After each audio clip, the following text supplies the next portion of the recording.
ઈર્ષા જ્યારે આળસ મરડે, ખાર તો શું ખુદ ફૂલો કરડે, ધોઈ નાખ્યા હાથ સ્વજનથી, કોણ હવે શત્રુમાં ખરડે. ભૂલ્યા કેમ ભૂલાશો દોસ્તો, ઘાવ હજી તાજા છે બરડે. ઊંડા ઘા તો કંઈક થયા, પણ જાન ગયો છે એક ઉજરડે. જીવનભરના તોફાનો ખાળી રહ્યો છું, ફક્ત એના મોગમ ઈશારે ઈશારે.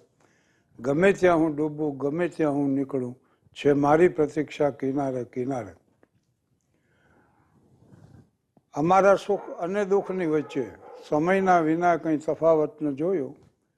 બધીએ મજાઓ હતી રાતે રાતે ને સંતાપ એનો સવારે સવારે. રાજકોટ નવીન કાકા ને શંભુભાઈ ને લલિતભાઈ ને આ મિત્રો બધા અમારા, એની મજાક મેં એકવાર કરી દીધી. ભાઈ અમે તમે શું કર્યું ઉનાળામાં? અરે કે અહીંથી અમદાવાદ ગયા બાય કાર ને કાર છોડી દીધી, બાય પ્લેન દિલ્હી, દિલ્હીમાં રોકાણા ને ત્યાંથી સીધા જમ્મુ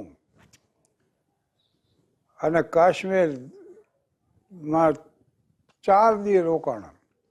શું દાલ લેકમાં હાઉસ બોટ રાખીને કે જલસા કર્યા ને 4 દી ધુબાકા મારીને પાછા આવ્યા જમ્મુ. વળી ત્યાંથી દિલ્હી ને દિલ્હીની ફ્લાઇટ પકડી તો સીધા અમદાવાદ. અમદાવાદ મોટું પડી હતી અમારે, ત્યાંથી સીધા આવતા રહ્યા રાજકોટ. મેં કીધું હવે અત્યારે શું કરો છો? તો કે અત્યારે એના હપ્તા ભરીશ. એટલે બધીએ મજાઓ હતી રાતે રાતે અને સંતાપો એનો સવારે સવારે. જે આનંદનું વળતર ઓછામાં ઓછું ચૂકવવું પડે એ વિશુદ્ધમાં વિશુદ્ધ આનંદ છે. અને અમે દુઃખની દુનિયામાં એક રંગ જોયો, ભલે સુખનું જગ હો પ્રકારે પ્રકારે, સુજનની કબર હો કે ગુનેગાર ની હો, છે સરખી ઉદાસી મજારે મજારે. હૃદય મારું વ્યાપક, નજર મારી સુંદર, કલા મારી મોહક વિચારે વિચારે. નથી આભને પણ કશી જાણે એની, કે મેં ચાંદ જોયા સિતારે સિતારે. ઘણી બાબતો છે ને એ કાવ્યમાં સંક્ષિપ્તમાં આવરી શકાય છે. પીબી શૈલી એમ કહેતા કે poetry is the best record of the best moments of the best mind. ઉત્તમ માણસ જે ના હોય છે ને એની ઉત્તમ ક્ષણોનો એ ઉત્તમ રેકોર્ડ છે, એની ઉત્તમ ક્ષણોની નોંધ છે, એનું નામ કાવ્ય. અને કાવ્ય જે છે એ મૂંગું ચિત્ર છે, અને ચિત્ર જે રહ્યું એ બોલતું કાવ્ય છે. ચિત્ર મોનાલિસા હોય છે દાખલા તરીકે, ચિત્ર જ છે પણ ઘણું કહી જાય છે એમ.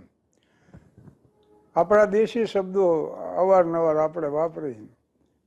ઘરનું ઘર છે એને. હવે એનો ઊંડો અર્થ એવો છે કે આ દેહરૂપી ઘર છે ને એમાં આત્મા વસે છે, એટલે આત્માનું આ ઘર છે. આ દેહ પાછો જે ઘરમાં વસે એ પછી ઘરનું ઘર. આપણે વાત કરી છે કે અવસ્થા આંબી ગઈ એમ, પણ કેટલી ઊંડી વાત છે કે અવસ્થા આંબી ક્યારે જાય કે તમે ગતિમાં હો ને પાછળ અવસ્થા ગતિમાં હોય. તમારી ગતિ જેદી ધીમી પડશે તેદી અવસ્થા આંબી જાય. એટલે ચરવાઈથી સાધુ તો ચલતા ભલા, હાલ્યા કરો બસ, ચાલો. અને દુઃખી માણસો હોય ને એ હાલે બહુ. કુદરતની આ પ્રક્રિયા છે. ટેન્શનમાં તમે હો ને ક્યારે ઊભા થઈને મળો હાલવા એ તમને ખબર નહીં રહે. એટલે વાત તો એ છે કે ચાલવું. ઘણી વાર મેં કીધું છે કે 80 વર્ષની ઉંમરે 80 લાખની મોટર હોય તમારી પાસે, પણ એના કરતાં જો 8 કિલોમીટર હાલવાની ટેવડ હોય, શરીરમાં શક્તિ હોય, તો ભાગશાળી ગણવા. તમારી જાતને તમારે ભાગશાળી ગણી લેવી એમ. મહેમાનોની એકવાર મેં વાત કરી હતી ને, ખાધા પછી હું હિંચકે બેઠો હતો ને હામી મેળીએ લાલ ઘૂમ આંખ્યો ને આમ બંદૂક કાઢીને 2 કાર્ટ્રીજ ચડાવ્યા. મેં વળી ગરદણીને કીધું જો સામે આકરા પાણીએ છે ને બંદૂક લઈને મને જોઈને ખોખારા કાઢા ટાણ. તો કે એમાં જરાય તમારે મૂંઝાવાની જરૂર નથી. મેં કહે ના ભાઈ એમ હોય કયો શું વાત છે? તો કે 8 દી પહેલાં એના મહેમાનને અમે માર્યો હતો ને તો એવડે કહી ગયા કે તમારો મહેમાન આવવા છે, પણ તમે મૂંઝાશો નહીં કે એ જો તમને મારશે ને અમે એના 3 મહેમાનને મારશું. અરે તમે ગમે એટલાને મારો, એમાં મારો શું જી વળે. પણ આવા અનુભવો થાય. એકવાર એક ઠેકાણે હું મહેમાન થયો ને, હું મહેમાન થયો તો આગ્રહ કરીને ઘર જણી જાઉં મારે. લાપસી બનાવેલી ચણાની દાળ ને વળી શાક ને, અને ના જમો ને જમો. અને મેં વળી ખાધું થોડુંક વધુ. તો જમી લીધા પછી મને કે તમે કહેવાઓ માસ્તર પણ લોકોણ જેટલું ખાઈ ગયા. હવે અનુભવ થાય. અને કોઈ વાર વળી એવું ચોકી સોરઠમાં એકવાર મહેમાન થયા, 20 ભેંસો હતી ગરદણી. મને દૂધની તાળી એક ભરી દીધી, એકેય ન પીએ કે એવડી મોટી તાળી. અને મને કે 3-4 તાળી દૂધ પી જાઓ મહેમાન. અરે મેં કીધું ન પીવાય, આટલું દૂધ પીવાતું હોય. તો કે પી જાઓ ને ભલામણા, અમે એમ માનશું કે ભેંસને પાડો ધાવી ગયો. આવા અનુભવ થાય. એવા તો ઘણા હોય. રાતે ખીચડીને કઢીને એવું પીરશે ને તો પાછા કે શું કે ખાઈ જાઓ ને ભલામણ, આમ તો નાખી દેવાનું. તો જબ જબ મુંહ ખોલો તુમ, મીઠી બોલી બોલો તુમ, એના ઉદાહરણ રૂપેની આ વાત છે. વાણી, વિચાર, વર્તન એની જગ્યાએ હોવો જોઈએ. કચરો બહાર વેરાયેલો હોય તો એ અવ્યવસ્થા છે. પણ જો એ ડસ્ટબિનમાં હોય, કચરા ટોપલીમાં હોય તો પાછી સ્વચ્છતા છે. બહાર હોય તો અસ્વચ્છતા છે. આ બી બાબત મેં એકવાર કરેલી. પણ હમણાં અધિક કલેક્ટર શ્રી પંકજ ઓંધિયા સાહેબનું પાઠે પુસ્તક અને એનું વિમોચન હતું 5 તારીખે અહીંયા અમદાવાદમાં.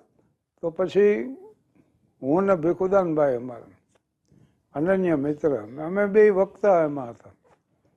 તો અચાનક મને એક પાલનપુરનો પ્રસંગ યાદ આવી.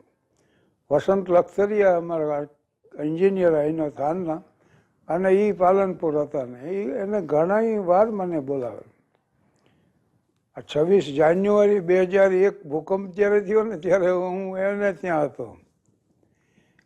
અને એ ભૂકંપની આખી યાતના જોઈ અને મેં પછી ડાયરીમાં નોંધ કરી કે ખબર નહીં હે પલકી ઓર બાત કરત હે કલકી.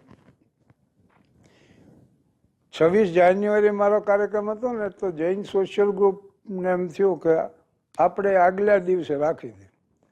એટલે એમણે 25 તારીખે રાખ્યો.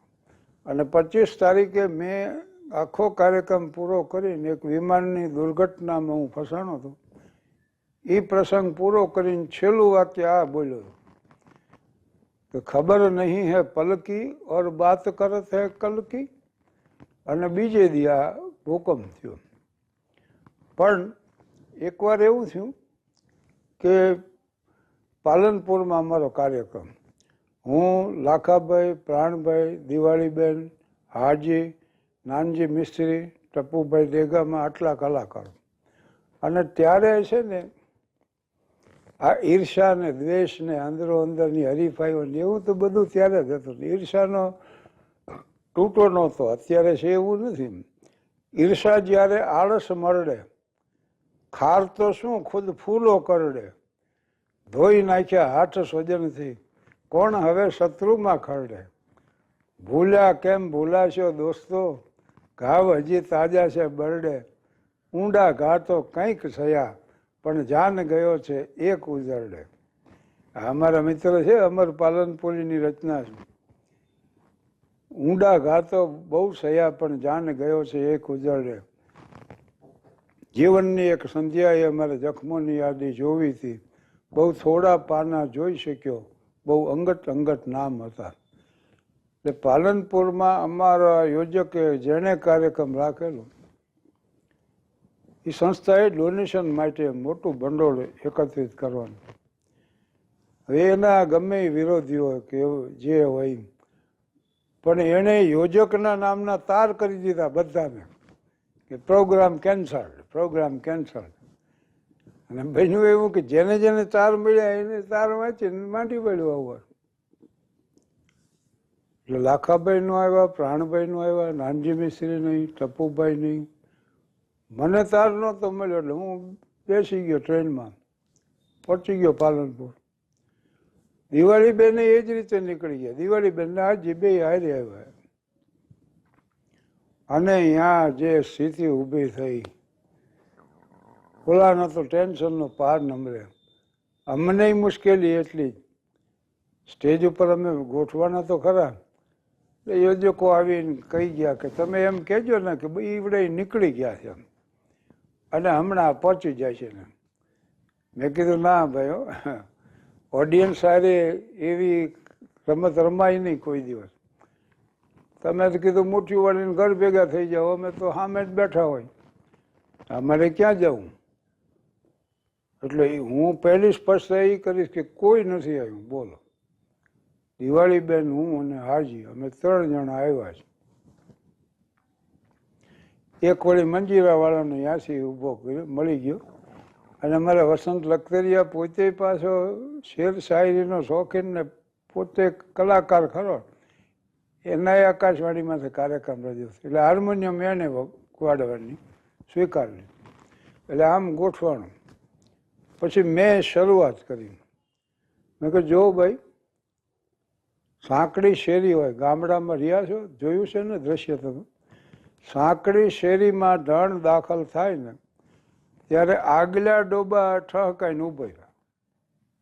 આગલા ડોબા રહ્યા ને એ ઊભા રહી જાય અને ગોવાટી લાકડીઓ વાહિલાને મારે. તમને જે કંઈ વાંધો છે એ જે કલાકારો નથી આવ્યા એની સામે છે ને ભાઈ. હા, અમે આવ્યા એ ગુનો કર્યો. દિવાળીબેન છે જુનાગઢથી આવ્યા છે, હું થાનગઢથી આવ્યો. અમે આવ્યા એ તો અમારો ગુનો નથી ને. એટલે માણસો વિચારમાં તો પડી ગયા કે મને વાત તો આમની સાચી છે. ભાઈ અમે 3 આવ્યા છીએ, અમે અમારી રીતે રજૂઆત કરી, જો તમારી તૈયારી હોય. એટલે ઓલા કે ભાઈ આ આવ્યા છે એને તો આપણે સાંભળી લઈએ. એટલે અમે આમ ગોઠવું તો ખરું બધું. ગુજરાતીના એક પ્રોફેસર વળી કે હું સંકલન કરી દઉં. દિવાળીબેનનો એને પરિચય આપ્યો કે દિવાળીબેન ભીલ માટે એવું કહેવાય છે કે એમના કંઠમાં કોયલે માળો કર્યો છે. મેં મજાક કરી. મેં કીધું શું અમારા કંઠમાં હોલે માળા કર્યા? પણ દિવાળીબેન લાંબા લાંબા ગીત ગાયા. સમય જાજો પસાર થાય. હાજીએ ઢોલક વગાડ્યું. વસંતભાઈ લખતરિયા અમારા, એને હાર્મોનિયમ માટે સંગત કરી. એક મંજીરાનો કારીગર ત્યાં થઈ ગયો. અને મને ખબર હતી કે સમય તો ઘણો પસાર કરવાનો છે, એટલે લાંબી લાંબી વાતો હોય ને એવો પ્રયાસ કરવો.